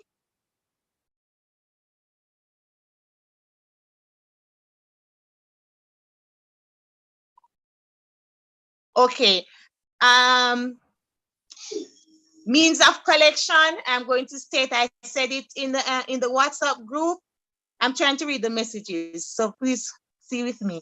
Means of collection, parents, please send a note with the child. If it's money you have, send it in an envelope or even a paper. I go to the classrooms in the morning, the teachers will collect from the students and the teachers hand it to me. I fit the children, or if Mr. Thompson is there, he will assist, fit the children, then we send them to the secretary to do the payment, and then that's basically it. Please, we cannot facilitate parents coming in between 9 and 2. It's a bit tedious because we do love teaching our students, and we would have to stop in between classes to facilitate you. And for myself, I enjoy teaching my students, and if I don't get to go to them, my day is not going to be as smooth as I hoped it to be. So what I do in between my breaks, I will start issuing the gears, give it to the class, go to my class, then come back and issue in between classes. So please, I cannot facilitate us as parents coming in.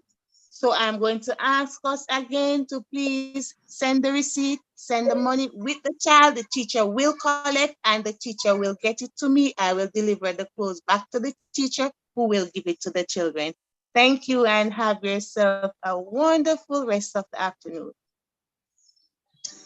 All right. Thank you, Mrs. Williams, for that. All right. So since we have no more questions or concerns, can someone make a motion? It's now 7:20 p.m. Can someone please make a motion for this meeting to be adjourned?